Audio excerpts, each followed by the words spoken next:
Wait, Liza, guess how many words English has just for, feelings? Oh, I don't know, like 100? No, over 3,000.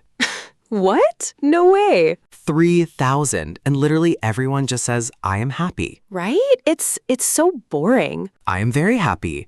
I am super happy. That's it. It's a huge problem, Max. Like, people learn English and they get stuck. Yeah, I do it too. We all do. But, think about that feeling when you put on a winter coat, right? And you reach into the pocket and boom, there's a $20 bill from last year. Oh my gosh, best feeling ever. Exactly. But if you just say, I'm happy, it doesn't match the magic of free coat money. Coat money is sacred. You can't just be happy about coat money.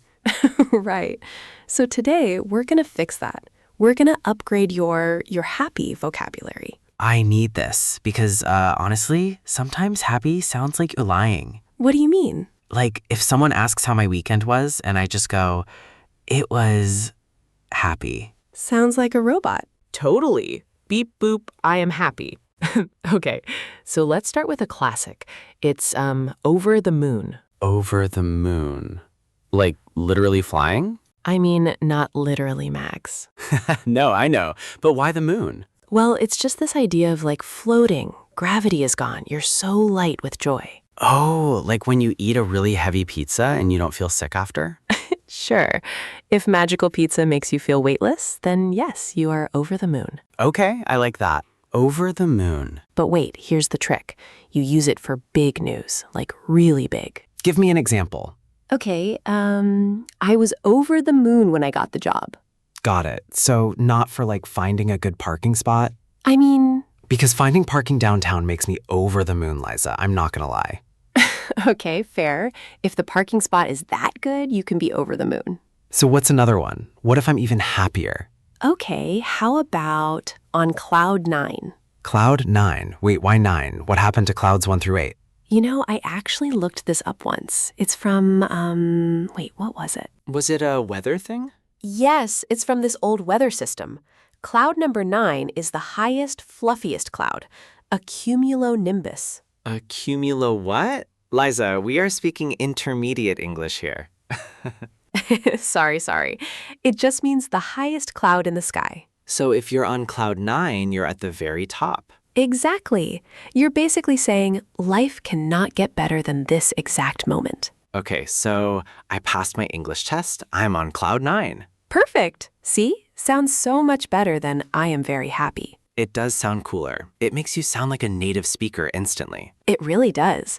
Okay, I've got a weird one for you now. Oh, I love the weird ones. Hit me. Thrilled to bits. Thrilled to bits. Like breaking into tiny pieces? Yes, kind of. Wait, that sounds painful. Why is exploding a good feeling?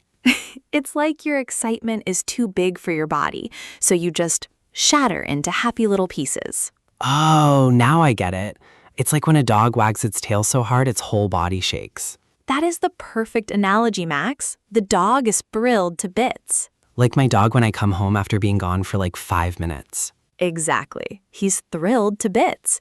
But wait, there are even better phrases for when you're surprised. Surprised? Like when you find money in your winter coat? Yes, that exact feeling.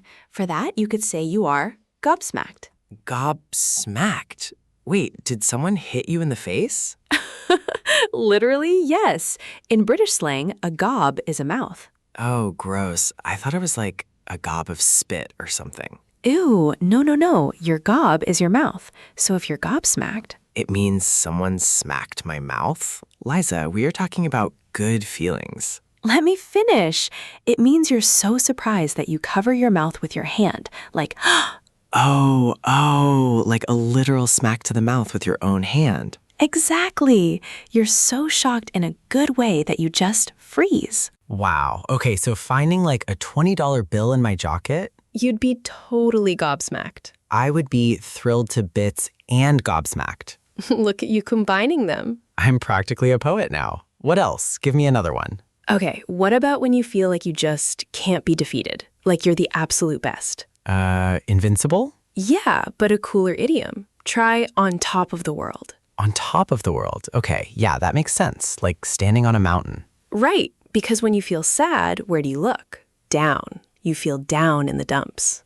Oh, wow. Wait, really? Is that why we say we feel down? Yep, language is super physical. Happiness goes up, sadness goes down. Mind blown. Seriously, I never realized that. So when you get a promotion at work or you ace an English test, I'm on top of the world. exactly. You're up high. Nothing can touch you. It's like Mario when he gets the star power up.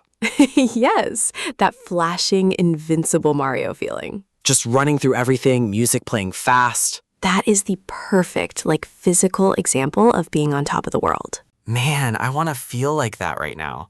Well, let's practice it then, for the listeners too. Oh, a little pop quiz? Just a quick one. Okay, imagine this. You just cooked the most amazing dinner. A big juicy steak. Sure, a steak. And your guests say it's the best thing they've ever eaten. Oh, wait, let me think. Which one would you use? I'd be tickled pink. Wait, no, we didn't learn that one. Where did you even hear tickled pink? I don't know. My grandma says it. It works. But from today's list, you'd be over the moon. Over the moon, yes, or thrilled to bits. Both are totally perfect. See? You've got options now. It's so much better than just saying I'm very happy for the millionth time. Exactly. Using these idioms makes you sound so much more natural. More human, less like a robot reading a textbook. Right. Native speakers use these every single day. I'm gonna start saying gobsmacked to everybody. Just remember it means surprised. Don't use it when you're just eating a sandwich. This ham and cheese has me gobsmacked, Liza. Okay, well, unless it's a really good sandwich. True. So we've got over the moon, thrilled to bits, gobsmacked. And on top of the world, 4 amazing ways to talk about the best feelings. I am genuinely on cloud 9 just learning these. Hey, you threw another one in there. Look at you. I can't be stopped. Well, before Max's head explodes into happy little pieces, we want to hear from you guys. Yeah, drop a comment and tell us what makes you feel on top of the world. And if you loved this episode, be sure to subscribe, and we'll catch you next time.